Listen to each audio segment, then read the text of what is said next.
오늘 우리에게 주신 하나님의 말씀은 사사기 7장 9절에서 18절까지예요. 사사기 7장 9절에서 18절까지입니다. 제가 먼저 읽겠습니다. 우리 함께 교독하겠습니다. 먼저 읽을게요. 그 밤에 여호와께서 기드온에게 이르시되 일어나 진영으로 내려가라. 내가 그것을 내 손에 넘겨주었느니라. 만일 내가 내려가기를 두려워하거든 내 부하 브라와 함께 그 진영으로 내려가서 그들이 하는 말을 들으라. 그 후에 내 손이 강하여져서 그 진영으로 내려가리라 하시니 기드온이 이에 그의 부하 브라와 함께 군대가 있는 진영 근처로 내려간즉 미디안과 아말렉과 동방의 모든 사람들이 골짜기에 누웠는데 메뚜기의 많은 수와 같고 그들의 낙타의 수가 많아 해변에 모래가 많음 같은지라. 기드온이 그곳에 이른즉 어떤 사람이 그의 친구에게 꿈을 말하여 이르기를 보라 내가 한 꿈을 꾸었는데 꿈에 보리떡 한 덩어리가 미디안 진영으로 굴러 들어와 한 장막에 이르러 그것을 쳐서 무너뜨려 위쪽으로 엎으니 그 장막이 쓰러지더라. 그의 친구가 대답하여 이르되 아니라 이스라엘 사람 요아스의 아들 기드온의 칼이라 하니 미디안과 그 모든 진영을 그의 손에 넘겨 기드온이 그 꿈과 해몽하는 말을 듣고 경배하며 이스라엘 진영으로 돌아와 이르되 일어나라 여호와께서 미디안과 그 모든 진영을 너희 손에 넘겨주셨느니라 하고 300명을 세 대로 나누어 각 손에 나팔과 빈 항아리를 들고 항아리 안에는 횃불을 감추게 하고 그들에게 이르되 너희는 나만 보고 내가 하는 대로 하되 내가 그 진영 근처에 이르러서 내가 하는 대로 너희도 그리하여 나와 나를 따르는 자가 다 나팔을 불거든 너희도 모든 진영 주위에서 나팔을 불며 이르기를 여호와를 위하라 기드온을 위하라 하라 하니라. 아멘. 오늘도 기드온의 다음 이야기를 보고 있습니다. 기드온의 이야기가 참 재미있게 진행이 되고 있죠. 기드온 이야기를 한번 살펴보면은 처음에는 하나님의 천사까지 무시하고 의심하던 믿음 없던 기드온이 결국은 믿음이 조금 생겼지만 남들 몰래 밤에 하나님의 명령을 따라야 했던 소심한 믿음의 소유자였어요. 우린 그런 기드온을 봤습니다. 그리고 기드온은 전쟁 준비를 다 해놓고 나서도 불안한 마음에 하나님께 양털 테스트까지 했어요. 젖게 하고 하루는 마르게 하고.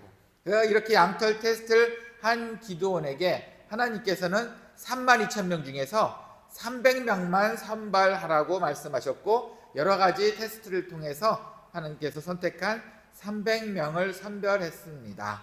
자, 이제 전쟁이 눈앞에 있는 바로 그 시점이 됐죠. 그리고 오늘 내용이에요. 기드온은 그 300명을 데리고 이제 진짜 전쟁이 이제 그 눈앞에 있는 그 시점에 하나님께서 기드온에게 이렇게 말씀하십니다. 너가 가서 그들이 하는 말을 들어봐. 혼자 몰래 들어가서 그들이 하는 말을 들어봐. 그리고 나서는 너 그다음 한번 들어가 봐. 또 딴 말씀 하셨던 것 같아. 네가 무서우면 불화라는 네 종을 한번 데리고 가. 그리고 슬금슬금 기어갑니다. 13만 5천 명이 있는 그 부대 어느 쪽을 갔는지 모르겠어요. 어느 부대 앞을 갑니다. 그랬더니 그 부대 앞에 도착했더니 군인들끼리 자기들이 하는 얘기가 들리기 시작하는 거예요. 한 군인이 들어봐. 내가 꿈을 꿨는데 큰 보리떡 하나가 막 굴러오더니 우리 부대에 있는 천막 하나를 탁 치니까 천막이 와르르 무너져 버렸어. 자, 그러자 그 옆에 있던 친구가 꿈을 해석해 준다고 하는 게 그 보리떡은 기드온이야. 기드온의 칼이란 말이야. 하나님께서 돌봐신 그 기드온의 칼이 우리 부대를 치게 되면 우리 다 죽는다는 뜻이야. 이렇게 해석을 했어요. 그리고 나서는 이제 기드온은 어찌랬죠. 바로 그 자리에서 경배를 했다고 돼 있어요. 바로 그 자리에서 경배했다는 거는 그냥 가서 그냥 조금 찔끔 이게 아니고 바짝 엎드 그들만의 경배 방법 섰다가 바짝 엎드리게 노출될 수 있는 그런 상황이에요. 근데 그 자리에서 바로 하고 나서 바로 부대로 가서 딱 깨웁니다. 지금이야 가자 공격하자. 자, 횃불 하나씩 들고 항아리 하나씩 들어. 그 항아리를 들은 이유는 횃불을 가리기 위해서요. 그리고 나서는 그 항아리를 들고 나팔을 한 소리 들어. 그리고 갑니다. 거기까지예요. 궁금하죠? 다음 주에 또 얘기합시다. 어쨌든 오늘은 거기까지만 봅시다. 자, 이런 내용입니다. 오늘도 긴박한 상황이에요. 그 이야기가 뭐 성경책 하나를 쓰는 데는 길었지만 이런 이야기 같은 경우는 정말 하루하루 촉각을 다루면서 일어나는 일이에요. 바로 그 순간에 모든 일어났던 긴박한 상황입니다. 기도원의 상황은 그렇게 여유 있게 흘러가지 않아요. 갔다 오고 나서 한 달 기다렸다 이거 아니에요. 그냥 바로 아주 긴박한 그 하루하루 긴장이 오늘 말씀 중에서 하나님의 어떤 음성을 들릴지 함께 만나봤으면 좋겠습니다. 먼저예요. 가장 먼저는 하나님께서는 기도원의 약점을 책망하지 않고 돌보심부터 시작을 해요.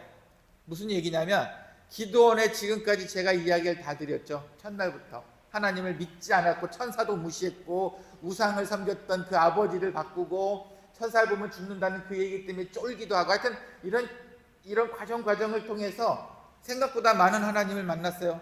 마지막에는 그 양털 테스트까지 자기가 무례하게 2번이나 하나님을 시험하면서까지도 하나님을 만났단 말이에요.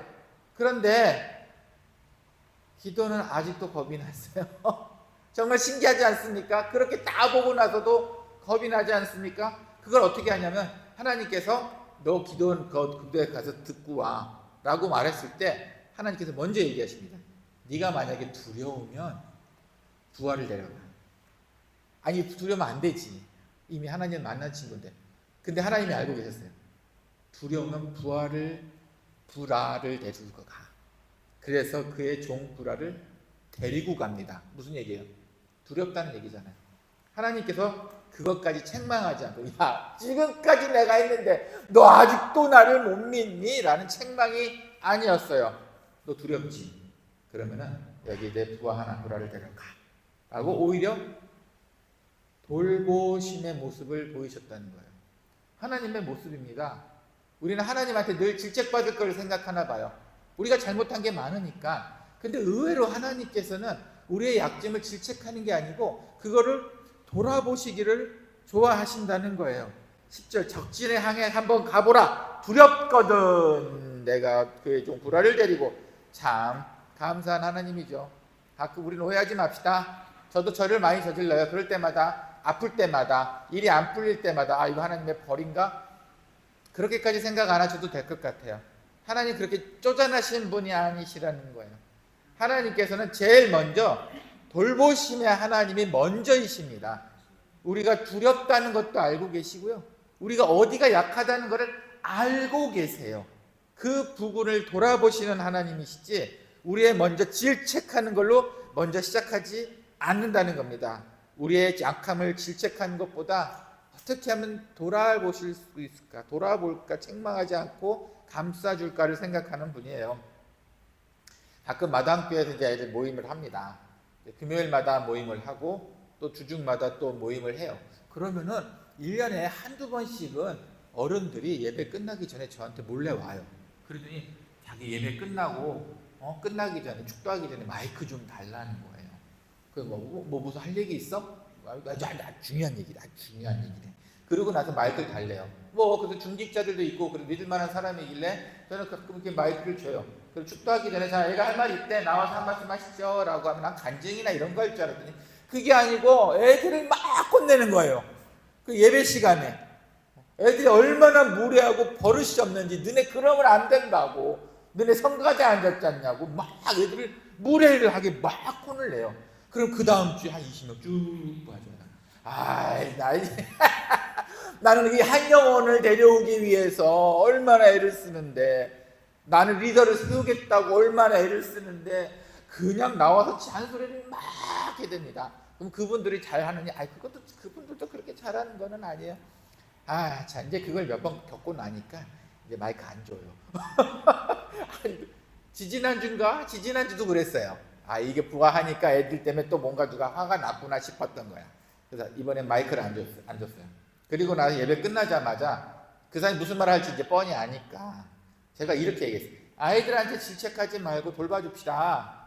얘네가 아프리카 미래예요. 여러분 정말 얘네가 미래예요. 질책하는 거는 그거는 우리가 하는 게 아니에요. 하나님께서 고쳐주시니까 가능하면 질책하지 마시라고. 이 친구가 삐져서 교회 안 나와요. 이 친구가 상처를 받았네. 이것도 어떻게 해야 되나. 자, 모르겠어요. 답은 없어요. 뭐가 우선인가요? 가끔은 질책과 돌봄을 향해서 저도 늘 갈등을 합니다. 이 리더라는 자리가 질책도 해야 되고 돌봄도 해야 되잖아요. 그렇죠?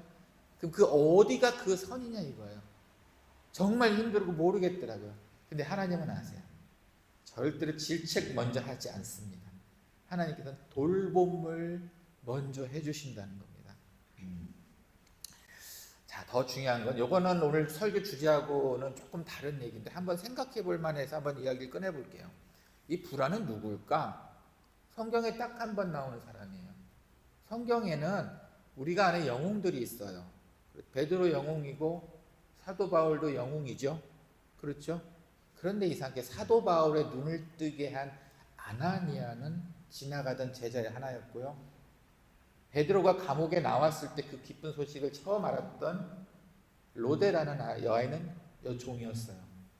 오늘 기드온의 영웅을 살리기 위해서 그와 함께 동행한 불화는 딱 한 번 나온 사람이에요. 야, 이들은 누굴까? 생각이 듭니다. 우리는 누굴까요? 우리는 하나님께서 세우신 영웅일까요? 아니면 그 영웅을 도와주기 위한 사명을 가진 잠깐 지나가지만 하나님께서 정말 아끼는 그의 종일까요? 여러분은 누가 되고 싶으세요? 한번 생각해 봤습니다. 저는 기도원 되는 건 별로 것 같아요. 너무 책임이 막중해서 싫어요.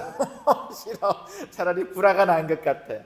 그는 안 두려웠을까? 어떻게 성경을 보면 결국은 기드온보다 이 불화라는 종이 더 훌륭한 믿음이 있었고 더 영웅의 마음이 자질이 군인의 자질이 더 있었던 것 같아요. 한번 지나가는 이야기를 한번 생각해 봤습니다. 여러분, 우리를 위해서 하나님께서 우리 주위에 좋은 사람 많이 붙이셨어요. 불화와 같은 좋은 사람 많이 붙이셨단 말이에요. 하나님의 영광? 아니에요. 우리의 돌보심을 위해서 우리 주위에 좋은 사람 많이 두었어요. 혹시 그 사람들에게 아픔을 주지는 않으셨나요? 한 번은 생각해 볼 문제인 것 같아요. 너무 당연하기 때문에 남한테 받은 스트레스를 그들에게 풀어본 적은 없으신가요? 나를 위해 하나님께서 보내주신 그 종인데 또 한 번 생각해 볼 필요가 있는 것 같습니다. 우리는 누구를 돌아볼 준비가 되어 있으신가요? 자, 두 번째 볼까요? 두 번째는 우리의 약점을 숨기지 않고 그 약점으로 이기게 하신다는 겁니다. 오늘 본문 기드온 보셨죠? 기드온의 이야기 전 첫날부터 계속 나온 단어가 두려움이란 단어예요. 참 기드온은 이 두려움을 띠지 못했어요. 시작부터 첫날부터 큰 용사야. 아이고 저는 작은 자입니다. 아이고 안 할래요. 너무 두려움이 많았던 그 매주마다 지금 기드온하면 두려움밖에 생각이 안 날 만큼 그 기드온은 이 두려움의 명사인 것 같습니다. 그런데 하나님께서 이 기드온의 약점이 두려움인 걸 아시는데 전쟁을 두려움으로 이기게 하셨어요. 참 신기하지 않습니까? 어느 한 사람의 그 꿈에 의해서 13만 5천 명이 모여있는 미디안 군대에 어떤 한 사람이 꾼 꿈에 의해서 13만 5천 명은 두려움에 쌓였어요. 그거를 기드온이 알게 된 거예요. 하나님께서 가장 기드온의 약점인 두려움을 가장 큰 무기로 사용하셔서 기드온을 이기게 하셨단 말이에요. 처음에 뽑을 때도 300명 뽑을 때도 22,000명을 돈을 보낼 때도 이 두려움에 대한 이야기를 했습니다. 그때는 무슨 이야기를 제가 드렸냐면은 하나님께서 300명을 줄인 이유가 어설프게 32,000명 있어봤자 그 중에 두려워서 떨고 이상한 소리를 낼 사람 있느니 용감한 자 300명이면 된다라고 제가 설교를 했던 것 같아요. 그 현상이 미디안 군대에 있었어요. 13만 5천 명은 두려워했어요. 그 한 사람의 꿈 때문에, 그 한 사람의 두려움, 이상한 꿈 해석 때문에 두려워했어요. 그래서 300명이 이기기가 쉬웠다는 겁니다. 참 대단하지 않습니까? 하나님께서 여러분의 약점 아십니다. 아세요. 하지만 그 약점으로 여러분을 반드시 이길 수 있게 도와주십니다. 이게 우리의 무기가 될 수 있습니다. 그러니 우리가 두렵다고 우리의 두려움을 안고 가지 맙시다. 이게 무기가 될 수 있다는 거예요. 정말 우리의 무기가 될 수 있다는 겁니다. 이렇게 극복하면 생각나는 사람이 저는 늘 베토벤이에요. 베토벤은 유명한 음악가죠. 근데 저는 이제 음악가들의 일생을 보고 이제 음악을 공부를 했으니까 그 사람들이 음악을 해석하기 전에 그 시대를 알아야 되고 그 사람의 성격까지 가능하면 알 수 있으면 그 음악이 좀 해석하기가 편해요. 베토벤이요? 못됐어요. 승깔 더러워요. 안 좋은 사람이에요. 근데 음악은 잘했어요. 이 사람이 참 성질이 좀 안 좋은 사람이에요. 근데 왜 베토벤을 훌륭하게 보느냐? 조금 쉽게 말씀드리면 모차르트는 천재잖아요. 그렇죠? 우리가 아는 모차르트는 천재인데 모차르트는 어느 정도 천재냐면 곡 하나 쓸 때 붓을 한번 들고 나서 처음부터 끝까지 틀리지 않고 곡을 끝까지 다 써요. 끝까지 틀리지 않고 머릿속에 있는 곡을 그대로 상상으로 딱 써요. 마침표 딱, 마지막 딱. 기껏해 한두 번 틀려서 수정하는 정도 잉크가 번져서 천재예요. 천재. 베토벤은요 처음부터 끝까지 단 한마디도 그냥 넘어간 적이 없어요. 수정을 안 한 데가 없어요. 다시. 그래서 베토벤이 쓴 원래 악보는 거의 걸레 조각처럼 완전히 낡아 있어요. 완전히 그냥 안 돼, 마음에 안 들어. 근데 이 사람 베토벤 훌륭한 건 그 곡보다도 사실은 여러분 모차르트, 하이든, 핸델 같은 클래식 같은 땅땅 따다당 따다당 따다당 이런 음악에서 갑자기 와라라라라 템페스트 폭풍 같은 몰아치는 악보로 음악이 확 변하는 게 베토벤이 가장 큰 역할을 했단 말이에요. 모차르트가 한마디에 16개 악보를 그렸다면 베토벤은 한마디에 60개 정도의 악보를 채워놓는 아주 어마어마한 획기적인 사람이었어요. 정말로 대단한 사람입니다. 음악적으로는 그래요. 근데 그 뒤에 이야기도 잠깐 들어보면 아시죠? 베토벤은 귀가 안 들려서 음악하기 힘들었다는 거. 자, 거기서 포기하고 그만뒀을까요? 그때 자살을 생각했어요. 이제 음악가로서 안 들린다는 건 이건 끝 아닌가? 자살을 생각했는데 자살하지 않고 피아노 다리를 자르고 피아노에다 귀를 붙이고 작곡을 하기 시작을 했어요. 대단하지 않습니까? 어때요? 한 번은 생각해 볼 문제 아닌가요? 극복이라는 단어를 생각하면 저는 이 베토벤이 생각이 납니다. 여러분, 우리도 극복해야 될 문제가 많아요. 그런데 그 극복해야 될 문제는 하나님께서 반드시 도와준다는 거예요. 여러분이 극복할 마음만 있으시다면 그건 우리의 무기가 될 수 있습니다. 하나님께서는 우리의 무기로 만드신다는 거예요. 그러니 그 약점을 더욱 빛나게 만들 수 있게끔 하나님께서는 도와주시는 분이라는 겁니다. 우리의 가장 약한 강점이 되기도 해주시고 우리를 드러내 주시기도 합니다. 하지만 중요한 게 있어요. 우리가 한 게 아니라는 걸 꼭 기억하셔야 됩니다. 우리가 한 게 아닙니다. 하나님께서는 하나님을 나타내기 위해서 우리를 사용하시고 우리의 약점을 빛나게 도와주신다는 겁니다. 꼭 기억하셨으면 좋겠습니다. 세 번째 이야기 볼까요? 자, 기드온의 또 좋은 점이에요. 확신이 없던 기드온이 적진에 들어가서 이야기를 듣습니다. 그리고 나서 확신이 생겨요. 이제서야 확신이 생겼어요. 이제서야 됐어. 그들의 말과 꿈과 해석을 듣고 나서 이제서야 확신이 생겼어요. 그리고 바로 부대에 와서 바로 일을 시작합니다. 자, 그럼 한 가지. 기드온이 여태까지 지금 전쟁에서 횃불을 들고 항아리를 가져가고 나팔을 들고 가서 내가 하나 둘 셋 하면은 항아리를 깨고 횃불을 들고 나팔을 불어대면서 자, 하나님의 군대다, 기드온의 군대다, 아마 이 방법을 언제 생각했을까요? 지금 막 생각했을까요? 아니면 미리 생각해놨을까요? 이거는 뭐 학자들의 말에 의하면은 미리 생각해놨을 거라 생각을 합니다. 다들 그래요. 왜냐하면 300명으로 13만 5천 명을 이길 수 있는 방법, 여러분은 뭐를 생각하십니까? 어떤 방법이 있다고 생각하시나요? 가능한가요? 우리 미리 생각 안 해놓으면 꿈도 꾸지도 못할 일이에요. 성경에는 하나님께서 기드온에게 내가 이러이러한 방법을 너에게 알려줄 테니 이렇게 하라라는 말이 안 나와요. 여러분, 제가 여기서 드리고 싶은 말씀이 이거예요. 네, 우리가 준비할 건 하자예요. 기드온은 두려움만 문제였어요. 이미 계획 다 세워놨어요. 모든 게 다 되어 있었단 말이에요. 딱 그거 하나 가서 그 이야기를 듣고 나서 이제는 확실한 믿음이 생겼습니다. 그러자마자 뒤도 안 돌아보고 오자마자 군인들 다 깨웁니다. 자기 부대에서 300명을 다 깨우고 지금이야 나가자 이렇게 말을 합니다. 여러분, 확신이 우선입니다. 전략도 중요하지만 하나님의 방법에 있어서는 마음의 확신이 우선입니다. 전략이요? 준비하세요. 이건 우리 나름대로 준비를 해야 될지도 몰라요. 이건 우리가 준비해야 될 부분일 거예요. 하지만 정말 더 중요한 건 우리가 준비해 놓을 건 하지만 더 중요한 것은 확신입니다. 우리는 확신을 믿음이라고 얘기합니다. 기도는 그때 생겼나 봐요. 그리고 나서 멋지게 전쟁을 합니다. 지난주에 있었던 일이에요. 지난주에 제가 나무집을 지어준다고 했잖아요. 그래서 요번에는 요번 달은 좀 많은 집을 지었어요. 근데 요번에 지난주 어떤 일이 있었냐면은 그 나무집을 하나 지는데 나무집을 제가 주문을 하게 되면은 그 공장에서 나무로 집을 다 만들고 당일날 아침에 현장에 와서 조립을 하는 시기예요. 그러니까 이미 주문이 다 돼 있고 모든 게 그렇게 돼 있는 거예요. 제일 저희가 하는 게 3+6 정도, 그게 제일 큰 집이죠. 그렇게 해서 준비를 합니다. 그런데 그날이 이제 하루 자면 다음날 아침에 이제 다음 공사하는 날이에요.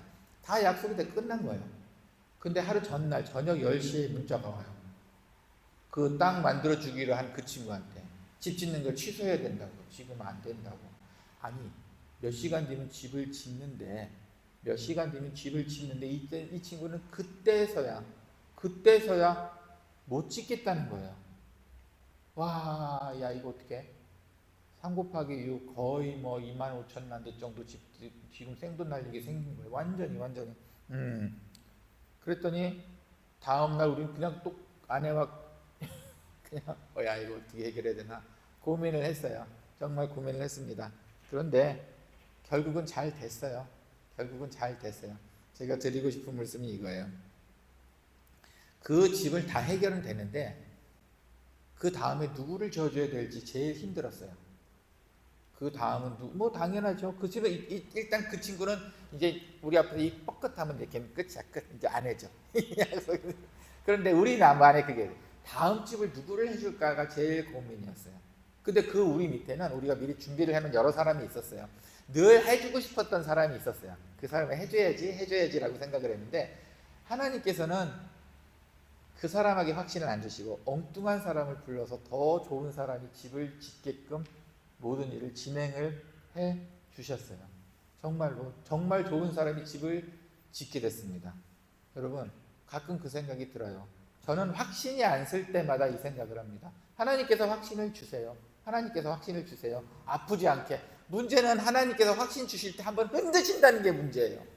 그냥 확신만 주셨으면 좋은데 꼭 한번 흔드세요. 꼭 모든 걸 뒤집고 다시 하시고 싶으신가 봐요. 그때 우리가 헷갈리는 거예요. 그때 우리가 더 결정 못하고 더 불확신이 생기는 거예요. 믿음이 그때 흔들린다는 거예요. 근데 하나님께서는 흔드시고 난 다음에 가장 큰 확신을 주신다는 것을 이번에 또 깨달았습니다. 밤새 아내랑 고민을 했는데 그거 다 소용없었어요. 하나님께서 다 풀어주시더라고요. 그리고 나서 완전히 이건 다 끝났어라고 했던 그 완전히 흔든 가운데 또 누군가에게 집을 져줄 수 있는 정말 순식간이었지만 기회를 주셨어요. 자, 어떠세요? 우리는 기도원을 통해서 많은 이야기를 나눠봅니다. 계속 이야기를 나눠봅니다. 기도원은 그냥 전쟁만 나가서 이겼으면 좋겠다고 생각했을 거예요. 지금 몇 번째예요?